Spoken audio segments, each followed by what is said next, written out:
terkait dengan kembali ditundanya rencana untuk pengetatan kriteria pengguna BBM subsidi di tanah air yang semula direncanakan atau diagendakan akan dilakukan di tanggal 1 Oktober 2024. Iya, saya melihat bahwa, publik ya, jantungnya terus dibuat dakdikduk ya oleh pemerintah, karena setiap waktu terus digembar-gemborkan mengenai wacana pembatasan BBM subsidi dari tahun ke Gede tahun, juga nih ini penjemputannya nih. tidak pernah terselesaikan. Hah? Jadi alih-alih ingin menyelesaikan masalah, justru yang muncul, adalah, sentimen negatif Mana dari publik Pertamina nih Indonesia. atuh. Karena, justru ini menimbulkan menimbulkan kekisruhan ya, karena tidak jelas arah, kebijakan transformasi subsidi energi ini. Dan, kebijakan yang maju mundur ini, semestinya saya pikir diputus, persoalannya di pemerintahan Pak Jokowi saat ini. Jangan diwariskan lagi masalahnya untuk, pemerintahan mendatang.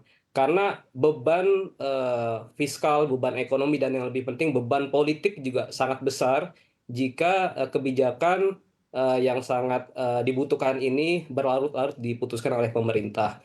Nah, kemudian yang kedua, saya melihat bahwa, pemerintah seakan-akan ya Pak Jokowi ragu untuk mengambil langkah tegas melakukan pembatasan subsidi ini karena memang ada kekhawatiran, ya ini bisa mencoreng wajah, kepemimpinan Pak Jokowi. Apalagi kita tahu, hingga ujung periode Pak Jokowi, tingkat kepuasan masyarakat itu masih tinggi. Bahkan di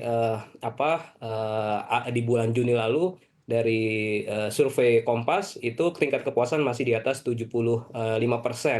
Dan kemudian juga salah satu aspek yang masih, tinggi adalah, yang mengenai persoalan ekonomi. Ini sepertinya, menjadi resiko tersendiri bagi Pak Jokowi untuk memutuskan apakah, pembatasan BBM ataupun subsidi energi ini akan dilakukan secara segera gitu. Kemudian yang berikutnya, juga ada kekhawatiran bahwa sekarang ini kan sedang terjadi fenomena, penurunan kelas menengah, turun hingga 9,5 juta orang.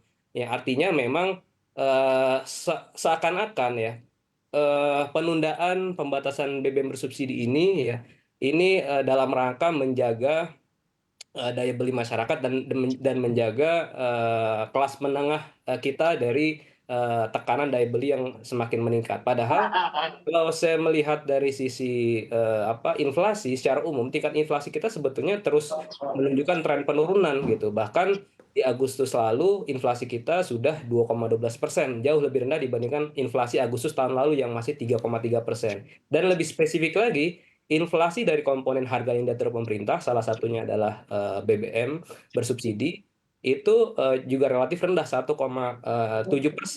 Jadi sebetulnya tidak ada alasan bagi Pak Jokowi untuk menunda kebijakan, pembatasan ataupun subsidi secara tertentu.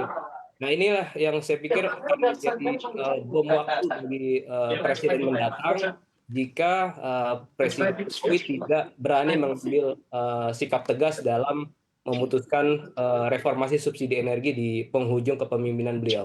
Gitu Mbak Sinta. Baik, Pak Abra, tapi kalau kita amati ya, sebetulnya kan BBM subsidi ini dibatasi penjualannya khusus untuk beberapa jenis dan juga artinya jenis motor ataupun mobil ya, dan pembatasan pembelian pertalite solar ini bertujuan agar subsidi ini utamanya lebih bisa tepat sasaran.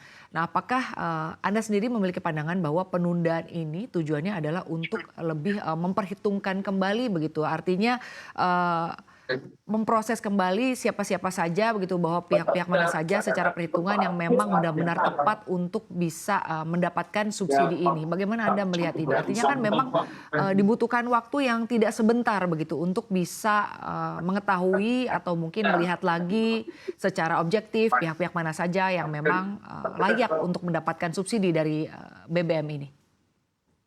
Ya, persoalan mengenai masih terjadinya, kebocoran ya, BBM bersubsidi meskipun sudah ada kriteria ataupun pembatasan, per, konsumen, tetapi ini sebetulnya secara fundamental terjadi karena, pilihan kebijakan subsidi BBM kita adalah subsidi, harga, ya bukan subsidi langsung. Jadi pemerintah memberikan, subsidi maupun kompensasi terhadap selisih harga, keekonomian dengan harga jual. Yang di mana tentu ini sangat, tergantung dengan tingkat pengawasan di lapangan. apakah konsumen ketika membeli BBM bersubsidi dia akan mengakali dengan praktik-praktik lain ya. Dan saya pikir dengan adanya subsidi harga ini masih ada potensi terjadinya ketidaktepatan sasaran karena tidak jelas individu ataupun konsumen yang disubsidi ini seberapa mampu atau seberapa tidak mampu. Mestinya ya menurut undang-undang Undang-Undang Nomor 30 Tahun 2007 tentang energi, di situ dijelaskan diamanatkan bahwa harga harga energi ini ditetapkan berdasarkan nilai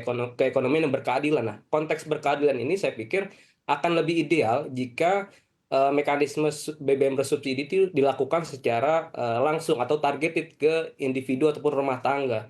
Jadi perlu disisir memang dan perlu effort yang lebih keras dari pemerintah terkait dengan validasi data, sinkronisasi data, misalnya desil 1 sampai desil 6 atau desil 7 itu masyarakat yang masih berhak mendapatkan BBM bersubsidi. Jadi ini menutup celah terjadinya kebocoran BBM bersubsidi. Memang harus ada keberanian ya oleh pemerintah untuk mengubah secara drastis mekanisme subsidi harga menjadi subsidi langsung terhadap individu maupun rumah tangga. Jadi nanti harga yang beredar ya harga di pasar atau di SPB itu adalah harga harga keekonomian gitu dan di sini juga akan menjadi ruang bagi para SPBU ya Pertamina dan kompetitornya untuk bisa menyajikan BBM dengan harga yang kompetitif. Jadi masyarakat juga diberikan pilihan yang lebih fair gitu mengenai kualitas BBM dan dengan harga yang real yang memang bisa diakses oleh masyarakat. Sedangkan masyarakat yang tadinya mendapatkan subsidi langsung mereka bisa mendapatkan potongan dari harga jual dipotong subsidi yang mereka terima gitu Mbak Sinta.